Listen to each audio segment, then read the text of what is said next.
ty tak z Prešova vlastne robíš takéto svetové veci?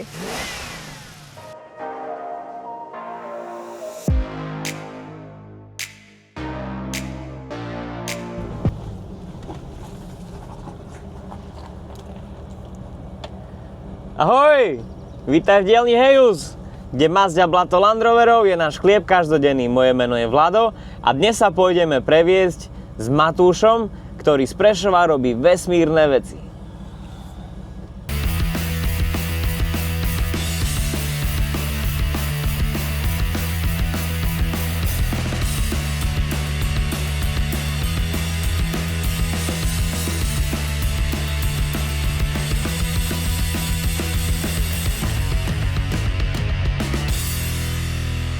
Takže včera spontánne vznikol taký nápad. Prišli tu Prešovčania mladí, ktorí sa na parkovisku pozerali na Land Rovery. Dal som sa s nimi do reči a zistil som, že jeden z nich robí na takom zaujímavom vesmírnom projekte, kde vlastne skúmajú posuvy Zeme pomocou satelitov. A majú nejaké body, nejaké stanice umiestnené v rámci mesta.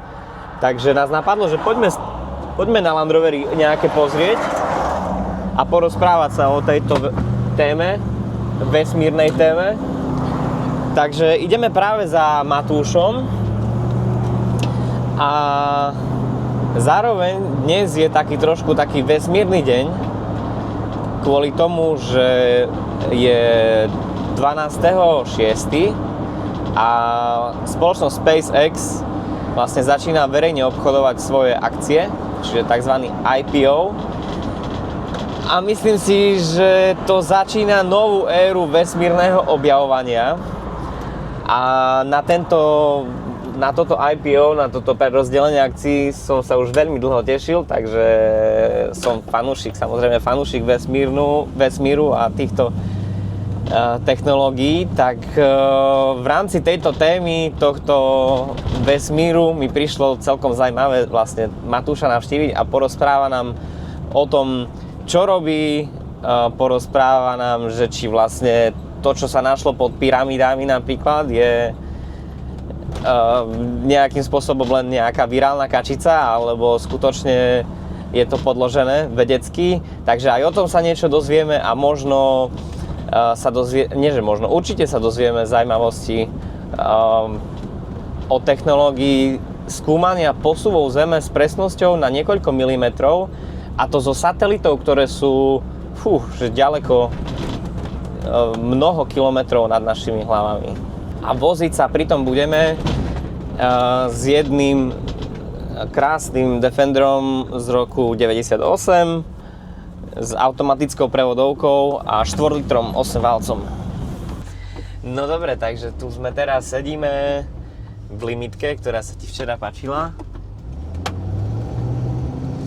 Na sedadle spolujazdca máme Matúša, ktorý vlastne skúma pomocou satelitov pohyby pôdy. Pohyby Zeme a objektov, ktoré sú na Zemi. Budovy, cesty, mosty, diaľnice, priehrady napríklad. To je veľmi dobrý objekt na monitoring satelitmi. A mňa prekvapilo, že o tom vieš, že... A to je ten satelit, ktorý ale nepozerá, že na fotku, ale vlastne on má ako keby radar na sebe? Presne, on vidí cez deň, vidí aj v noci, vidí aj za zlého počasia. Tak veľa aplikácií v minulosti v našom regióne bolo robených z optiky.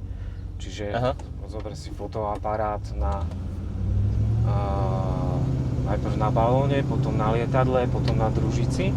Ale optika má problém, že keď je mráčno, tak nevidíš pod tým. Jednoducho to viditeľné svetlo neprenikne tými mrakmi. No a radar je špeciálna vec, sa to volá, že radar so syntetickou apertúrou. A má veľkú históriu, samozrejme najprv bol vyvinutý pre vojenské účely, niekedy okolo druhej svetovej vojny. A on má veľkú výhodu, že vidí, proste operuje 24/7, že vidí v noci, vidí cez oblačno a tak ďalej. A nevyzerá to teda ako fotka, ale je to taký záznam intenzity, kde je viacero fyzikálnych parametrov zaznamenaných. Jeden je samozrejme intenzita, ako letiskový radar, keď odráža nejaký objekt, ale je ich veľa. Potom je fáza, toho elektromagnetického vlnenia, tá sa vysvetľuje trošku ťažšie, polarizácia a ďalšie, že má veľa tých fyzikálnych parametrov ten. A to je ten istý satelit, vďaka ktorému napríklad objavili to také, že čo je pod pyramídou, čo bola taká virálna správa pár mesiacov dozadu, hej, to je ono, že? Hej, wow, to som prekvapený, že o tom vieš, náš kolega sa tomu vyjadroval, je na veda na dosah, že nie je to celkom tak. Nie je to celkom tak, ale bolo to asi toto, že tak sa to stalo virálnym, lebo akože veľa sa toho kanálov chytilo, že wow, že pod pyramídami sú nejaké stĺpy. Čiže to je ten satelit vlastne, ne? Áno, ale mám veľmi dobrého kolegu, volá sa Jurko Papčo. Jurko, pozdravujem ťa, ak toto uvidíš. A že každé to meranie, tuto potom pôjdeme do kára, musíš nejakým spôsobom overiť na Zemi a dokumentovať, že je to pravda. No a v tejto súvislosti ten, tuším, taliansky tým vedcov mal nejaké predpoklady, len jednoducho ten radar ani to elektromagnetické vlnenie nevidí pod zem, nevidí cez budovu, lebo odráža všetko, čo je naokolo. No prišli sme pozrieť na nejaké také body, hej, ktoré vlastne tie satelity majú ako čo nejaký, ako keby svoj stacionárny nejaký bod, ktorý... A presne to súvisí aj s tou témou, kde som sa chcel dostať, že to objavenie nejakých telies pod pyramídami. Takže väčšinou musíš overiť, dokázať to, čo si nameral, ale sa robí pozemnými metodami. No a radar, my nemáme informáciu tam, kde je vegetácia. Čiže v Prešove je niekoľko oblastí, teda taký prirodzený objekt je železo, betón a tak ďalej. Nepotrebujeme nikde mať bod na to, aby sme merali milimetrový pohyb tých deformácií. Milimetrový pohyb, no, čiže, toto je na tom krásne, na tej technológii. V Prešove máme 100 000 bodov, ktoré majú prirodzený odraz, ale tam, kde je vegetácia, väčšinou zosú, nemá nejaké pevné štruktúry, tak tam musíme doplniť jednotky meracie, to sa volá odrážač, kútový odrážač. OK, preto to má taký zložitý tvar, hej, aby to vlastne... Áno, ono len zosilní ten signál, ktorý dopadá, ako letiskový radar, vidíš lietadlo, tak to je železo odráža, tak ten kút je nasmerovaný smerom na družicu a zosilňuje ten signál. No a obzvlášť v oblastiach, kde je vegetácia a nemáme tieto odrazy na overenie zase a na ďalšie merania, ktoré sa tu robia, tak používame tieto kútové odrážače. Čiže tá súvislosť s tou pyramídou je s tým, že vlastne ten radar niečo nameral pod tou pyramídou, aj keď tam žiaden taký odrážač nemal byť, hej? Že... A mal by som pochybnosti, pod pyramídou asi nenameral. Ja presne neviem, aký model použili, ale jednoducho radar nevidí kvázi podzem. Môže sa stať, že v inom mikrovlnnom pásme sa dá vidieť vlhkosť napríklad v pôde, ale určite nevidí podzem. A oni vychádzali z nejakých predpokladov, z nejakých hypotéz, ktoré veľa z komunity ľudí sa k tomu ozvalo, že nemusí to byť celkom tak. No ale čo napríklad sa potvrdilo pomocou toho satelitu, bolo také, že v tých amazonských pralesoch napríklad objavili zvýšky starých miest, o ktorých sa nevedelo, pretože nikto tam dovtedy nechodil. Áno, na to sú. A vlastne ten radar dokázal identifikovať nejaké tvary geometrické, ktoré nie sú možno prirodzené. Áno. A vlastne sa zistilo, že aha, veď aj tu je nejaké mesto, aj tu sú nejaké pozostatky miest. Takisto máme kolegov zo Slovenskej technickej univerzity, oni boli v Guatemale a v ďalších oblastiach, kde robili archeologický výskum a tam je pekné to. Radar sme tam síce zatiaľ ešte nepoužívali, lidar a rôzne drony a takisto satelitné merania, že tá kombinácia fakt dokáže odhaliť štruktúry, ktoré sú pod zemou, alebo Katarínka kaplnka, tam sa zase používa mikrograviometria, to je mimo nášho odboru, ale stále v tej geodetickej oblasti. No jo.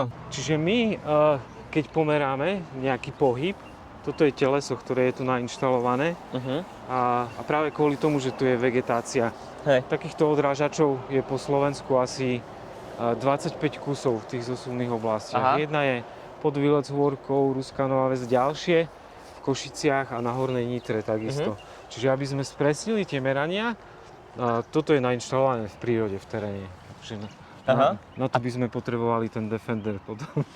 No, veľa chodíme do terénu, no ale... Keď budete mať taký výjazd, že budete potrebovať niekam ísť, tak ja rád k tomu poskytnem auto, alebo respektíve, že by sme išli na to spolu.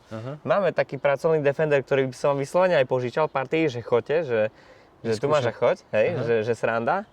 Alebo keby ste nechceli, alebo že sa bojíte, že neviem, whatever, tak kľudne pôjdem s vami na nejaký taký bod. Okay. Že to by ten ma kolega, bavilo. ktorého som ti spomínal, tak on je veľký fanúšik podľa mňa. Ale ináč pozri, veď toto úplne jednoducho vyzerá. To ani nie je pripojené vlastne Nie, práve ničomu? Nie, vôbec. To je pasívne. Lebo to je... Existujú aj aktívne jednotky, ale v podstate ten signál dopadá z družice, ono je to nasmerované na sever a tak, že pri prelete smerom na sever družica vysiela a odrazí signál späť a vlastne my v tom strede vieme určiť presný pohyb. Nejaká teoretická presnosť je 2 mm. Čiže zober si, že z 800 km výšky, ak máme takýto pevný bod, akože nemusí to byť priamo odrážač, ale stačí, že sú to strechy, stačí, že sú to mosty a tak ďalej, tak vieme naozaj na milimetre pomerať. A oni vlastne tiež fungujú tak podobne ako GPS satelity, že vlastne je tých satelitov viacej a vďaka takej triangulácii dokáže vlastne identifikovať tú presnosť a tú presnú polohu, alebo? Áno, je to podobné, dokonca operujú v podobnom pásme ako GPS. Aj tu nazývame, že toto je prirodzená GPS anténa, je pasívna a aj tie strechy, alebo mosty, alebo všetko železo, ktoré je na Zemi, tak odráža ten signál.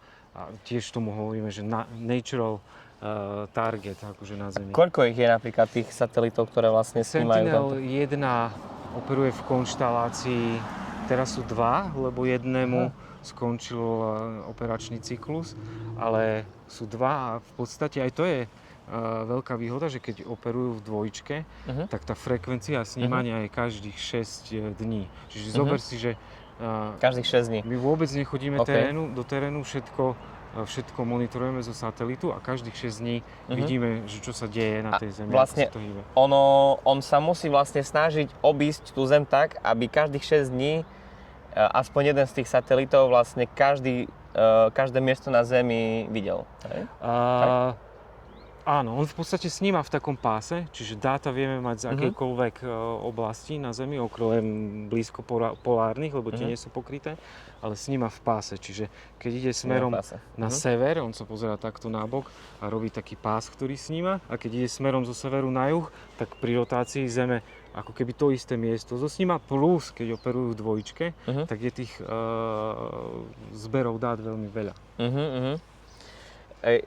A taká sranda, čo som sa nedávno dozvedel o GPS satelitoch, že vlastne oni na to, aby dokázali presnejšie identifikovať, že kde sa nachádza objekt na Zemi, tak jednak používajú ten princíp tej triangulácie, ale že zároveň oni sami vlastne seba ešte kontrolujú cez parameter oproti nie hviezde, ale nejakej supermase vo vesmíre, ktorá chrlí množstvo energie a vďaka tomu, že vedia svoju polohu vzájomne oproti tejto, to nie je supercela, ale quasar.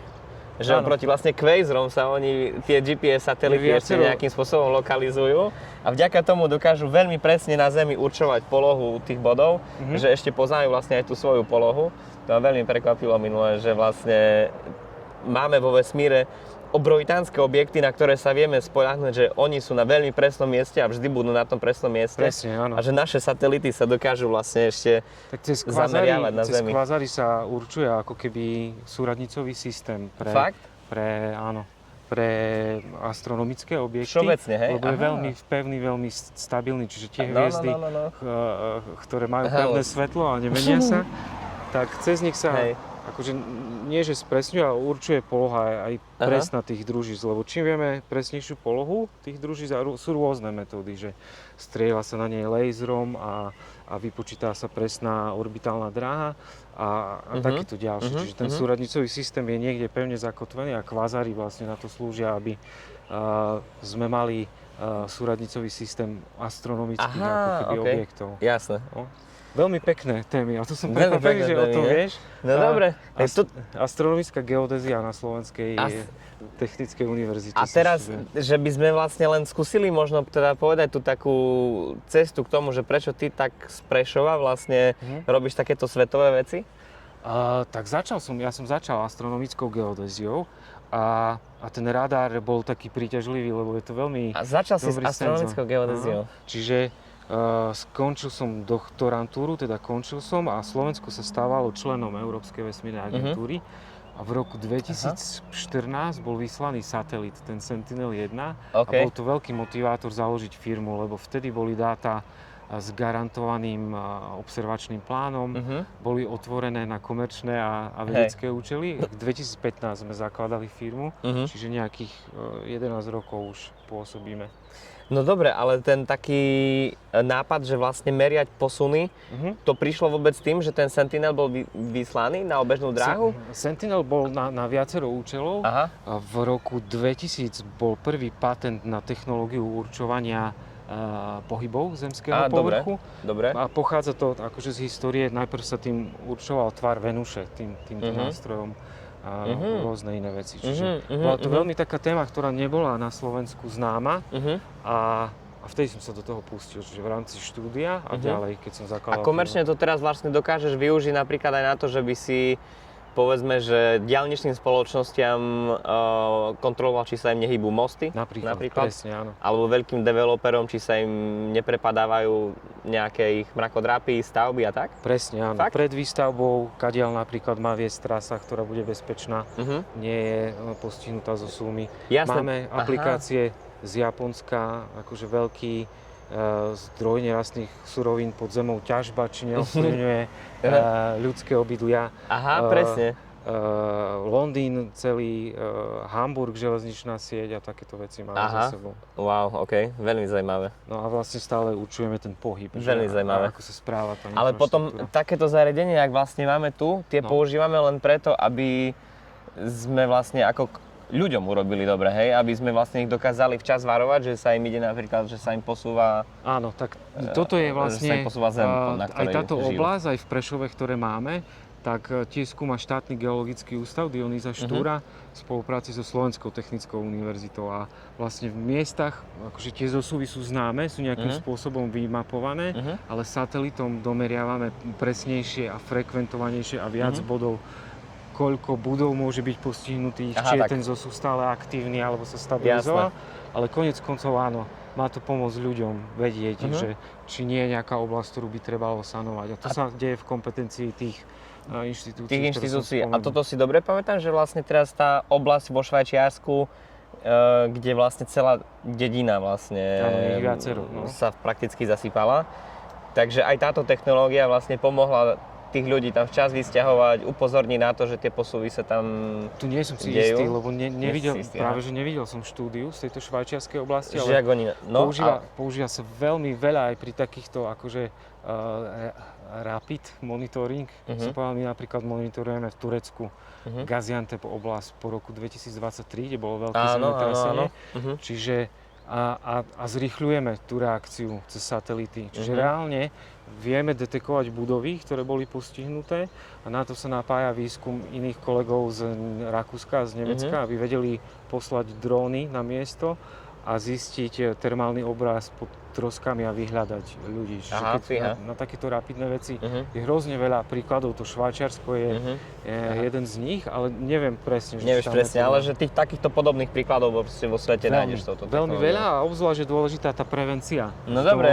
Lebo my vidíme kvázi dlhodobý trend od roku, vieme mať dáta od roku 2014, 2015, kedy tie satelity začali operovať, tak prakticky niekoľko rokov sa vieme pozrieť na ten vývoj, aký bol v meste, alebo cez diaľnicu, alebo... No jasné, a presne vlastne tým, že tých dát máš toľko veľa a dneska sú vlastne AI nástroje, tak tie dáta dokážeš veľmi efektívne z nich vlastne vyťahovať asi tie informácie. AI nám pomáha v tom, že keď máme veľa dát, máme robustnejšie modely, tak už sa trošku dá rozprávať aj o predikcii. Vedci to samozrejme nemajú radi, lebo zemetrasenie sa nedá predikovať, ani nejaká katastrofická oblasť sa nedá predikovať, ale dá sa vypočítať risk exposure alebo odhad rizika a nejakým spôsobom reagovať predtým.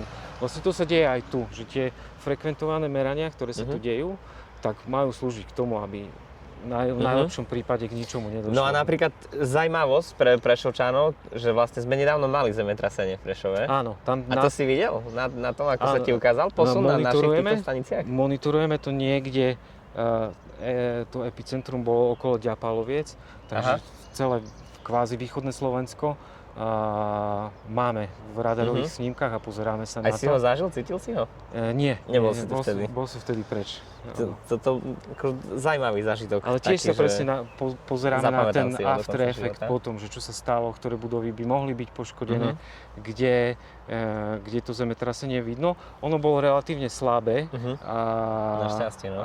Čiže že ten pohyb v tých oblastiach jednoducho snažíme sa ho analyzovať stále. Napríklad to Turecko, keď tak ten pohyb bol veľký, veľa budov zničených. A to je zvláštne, že tak ako keby spájaš svety, že Turecko a Ďapalovce, východ Slovenska a zemetrasenie, ale venujeme sa tomu. Plus je tam veľa dodatkov, akože tých pozemných metód, GNSS stanice, ktoré permanentne operujú. Ale cez napríklad cez satelit ukážu ti dáta, že napríklad po takom zemetrasení, jak bolo na východe, že napríklad táto stanica, že sa posunie o milimeter nižšie alebo niekam? Mali by sme to vidieť. Škoda, že práve v tých oblastiach, kde bolo epicentrum, tieto odrážače nemáme. My by sme si prijali, aby ich bolo viac, lebo práve na tie veľmi citlivé najmenšie zmeny je toto super. A tým, že východ Slovenska je veľmi vegetačne pokrytý, tak si predstav, že keď sa pozrieš na tú mapu, tak v obciach a v zastávanom území tú informáciu máme, ale tam, kde dochádza k najväčším pohybom, tak tam je šum, lebo je tam radar odrážajú aj listy. No mňa zaujímal ten ročník 98. No vravel si, že ťa zaujal presne aj to, že je automat. Áno. No je to tak, že vlastne v tom 98. vlastne Land Rover urobil takú fakt, že vzácnu edíciu a urobil fakt, že len 235 kusov týchto aut pre európsky trh a všetky vyzerali identicky.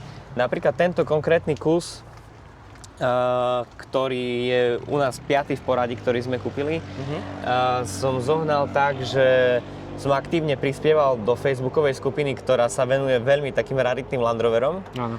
A odpísal mi Belgičan po holandsky, že mám tu taký jeden Land Rover a napísal mi ceruzkou svoje telefónne číslo na fotku, ktorú postol do komentu. Čiže už z toho mi bolo jasné, že to bude nejaká akože staršia technológia, starší pán, vieš, ktorý takto napíše telefónne číslo, že ho odfotí, napísané na papieri. Takže som mu zavolal, tá debatka bola o ničom, lebo on nevedel po anglicky, ja som nevedel po holandsky. Ale v zásade sme si rozumeli, že Land Rover Defender yes, V8 yes. Takže v zásade sme si povedali základné veci a potom sme si písali cez translator. A tak som ho potom, keď nám prišiel na Slovensku, tak som konkrétne z tohto kusu bol doznačený, lebo skutočne ten pán ho mal vlastne od nova a bol o neho dobre starané a z tých, ktoré máme kúpené, tak s týmto najradšej jazdím, lebo je veľmi taký svížný, má veľmi príjemný zvuk a sám neviem úplne ešte teraz povedať, že čím to je, ale napríklad z tých viacerých limitiek, ktoré máme, tak tento ako keby má najlepší odpich, najlepšie jazdy. Takže mám ho rád.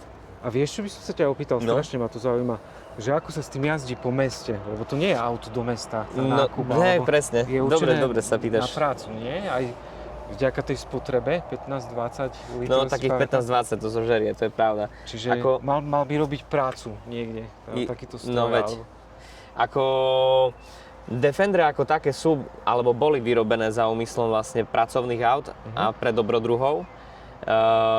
Vlastne to objavovanie a cestovanie bolo späté s Land Roverom fakt, že úplne od začiatku.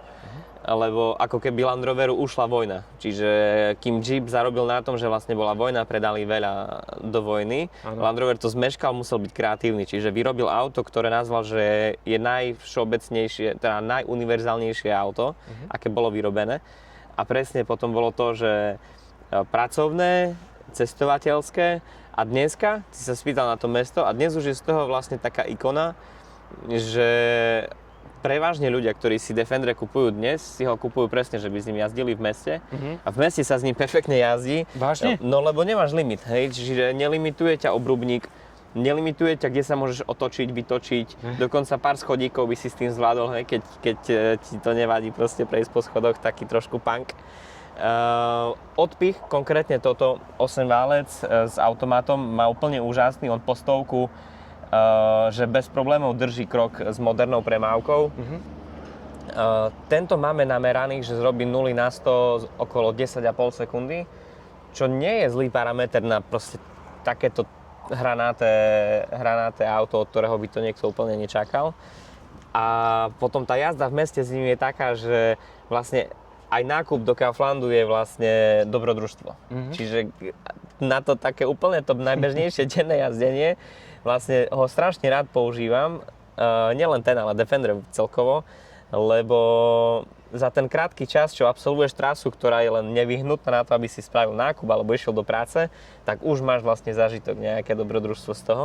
Ale napriek tomu, že v nich jazdím vlastne teraz už to bude vyše 20 rokov, tak napriek tomu to stále cítim, stále ma to baví, stále sa teším, keď s tým môžem jazdiť.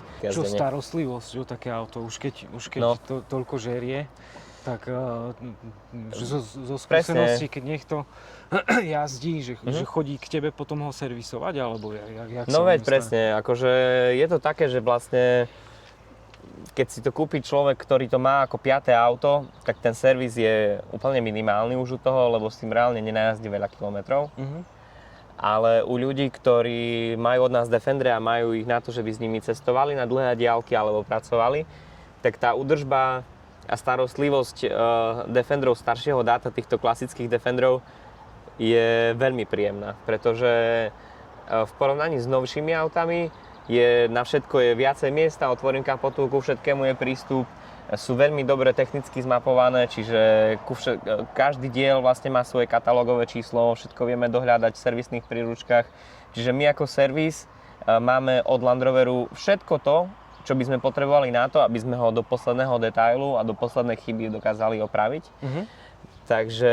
A nebral by si sa ho zobrať na cestu Európu? Ešte som chcel povedať, že z pohľadu používateľa teda, čiže vlastne keď si kúpil ten Defender od nás, tak my mu ho aj servisujeme. Keď ho nemá od nás a má dielňu napríklad, tak si dokáže veľa vecí opravovať sám. Čiže toto je taká ešte výhoda potom celej tej Land Rover community, že sú super fóra, sú strašne veľa YouTubeových rôznych kanálov, ktoré sa venujú opravom. Čiže veľa ľudí si dokáže sami opravovať.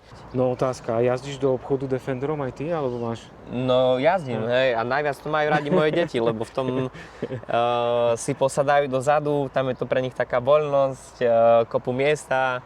A jasné, a pre mňa to je vždy také dobrodružstvo. Teraz najčastejšie jazdím na sérii jednotke z 50. rokov, lebo ma najviac takto akože mi pripomenie to také dobrodružstvo, hej, každý deň, že všetko v tom je iné. Všetko viacej hučí, všetko viacej vrzgá. Je to taká úplne iný zážitok, takže rád si tieto zážitkové jazdy doprajem. Aj ty, keby si raz sa rozhodol, že Defender chceš, tak ti to pomôžeme nájsť nejaký vhodný pre teba. Stanovíme si, že aký máme rozpočet, aké máme očakávania a niečo ti nájdem. A výhoda Defenderov je, že už nestrácajú na hodnote. Proste čo vyrobili v 2016, to je všetko. Ďalšie už nerobia. Čiže tým pádom tá ponuka je obmedzená a prirodzene tým, že dopyt je vysoký, tak tie ceny idú hore. A to sledujem posledných 10 rokov, že výrazne narástli ceny Defenderov, či už v tom takom, že najhoršom stave, alebo aj v tom najlepšom stave. Čiže celé vlastne spektrum modelov, ročníkov a rôznych stavov išlo rapidne hore a ten trend pravdepodobne tu zotrvá. Čiže... A čo porovnanie s tými novými modelmi? Lebo starý model môže výsť drahšie ako nový model. Môže výsť. Akože tie nové podľa mňa majú svoje miesto na trhu. Ja som rád, že pokračuje Land Rover so značkou Defender. Takto akože zvonku a plus nejaké jazdy, ktoré som mal možnosť mať, tak si myslím, že fajn, že to je dobré, že to je, ale určite to nie je, že náhrada klasického Defendera.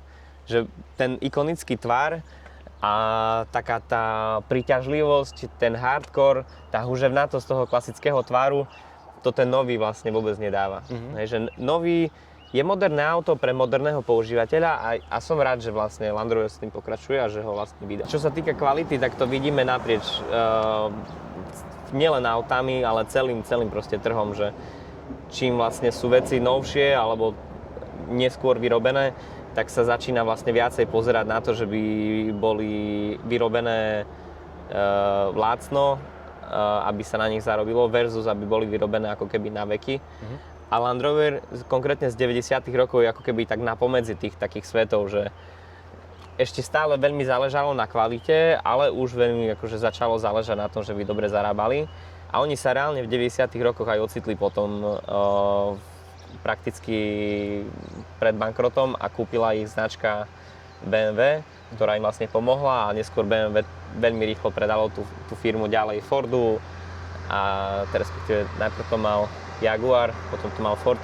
No dobre, tak ďakujem, že si mi povedal trošku o tvojom svete. Som rád, že máme v Prešove firmu, ktorá sa venuje vlastne vesmírnym témam a robíte svetové veci.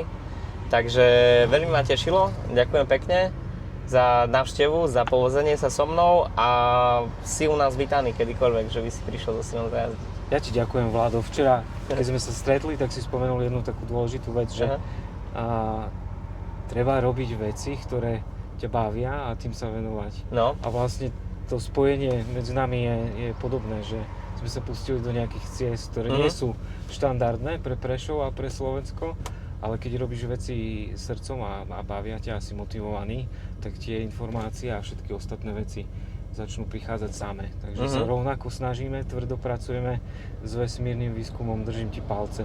Veľká pravda. Ďakujem Ďakujem ti pekne. Maj sa. Čaute. Čau.